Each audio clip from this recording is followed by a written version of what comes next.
នេះបងប្អូនឃើញហ៎ពីពណ៌ខុសគ្នាឃើញហ៎អញ្ចឹងពូដែលតោងកែលហ្នឹងគឺអញ្ចេះដែលយើងអត់តន់សម្អាតណាបាទឃើញពីខាងនេះស្អាតទេខាងនេះប្រឡាក់ដដែលអញ្ចឹងកន្លែងនេះដែលខ្ញុំបិទស្កុតមកចំហៀងមិញហ្នឹងបាទគឺនៅប្រឡាក់ដដែលដែលមានបញ្ហាទៅលើពូកឡានបាទកៅអីឬក៏សាឡុងពុកម៉ែបងប្អូនដែលប្រឡាក់ខ្លាំងដូចអញ្ចេះអីនេះបងប្អូនឃើញខ្មៅប្រឡាក់ខ្លាំងមែនតែនបាទនេះតាមប្រឡាក់នេះយើងជូតទឹកធម្មតាវាអត់ចេញទេអញ្ចឹងចាំបាច់បងប្អូនត្រូវតែប្រើ form ប្រភេទនេះទើបអាចសម្អាតបានហើយ form SWT នេះគឺជា form មកពីប្រទេសម៉ាឡេស៊ីបាទគុណភាពធានាល្អជូនពុកម៉ែបងប្អូនអញ្ចឹងមុននឹងបាញ់យើងធ្វើការក្លុកប្រាយនឹងបន្តិចសិនទៅ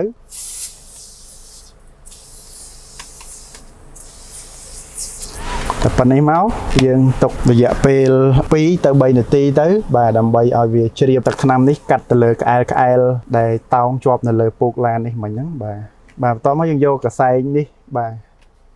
ជូតសម្អាតវាទៅឃើញកន្លែងនេះស្អាតទេបាទកន្លែងនៅខ្មៅដដែលបាទកន្លែងនេះខ្មៅដដែលកន្លែងដែលខ្ញុំជូតហើយមិញនេះវាភ្លឺអាឡូងអញ្ចឹងណាបាទឃើញនៅលើនេះស្នាមខ្មៅនេះគឺបាត់អស់ហើយបាទគឺអស់តែម្ដងបាទមុនហ្នឹងនៅតាមកលៈនេះគឺវាមានខ្មៅអុចច្រើនមែនតែនបាទឡាននេះនេះបងប្អូនឃើញហ៎ពីពណ៌ខុសគ្នាឃើញហ៎អញ្ចឹងពូដែលតោងកែលហ្នឹងគឺអញ្ចេះដែលយើងអត់តន់សម្អាតណាបាទឃើញពីខាងនេះស្អាតទេខាងនេះប្រឡាក់ដដែលអញ្ចឹងកន្លែងនេះដែលខ្ញុំបិទស្កុតមកចំហៀងមិញហ្នឹងបាទគឺនៅប្រឡាក់ដដែលអញ្ចឹងកន្លែងដែលខ្ញុំជូតគឺវាស្អាតវាភ្លឺអាឡូងបែបនេះបាទបាទអញ្ចឹងបើសិនជាពុកម៉ែបងប្អូនចាប់អារម្មណ៍សូមធ្វើការឆាតចូល page ឬតំណែងនៅក្នុងលេខទូរស័ព្ទដែលមានដាក់នៅក្នុង caption ខាងលើសូមអរគុណ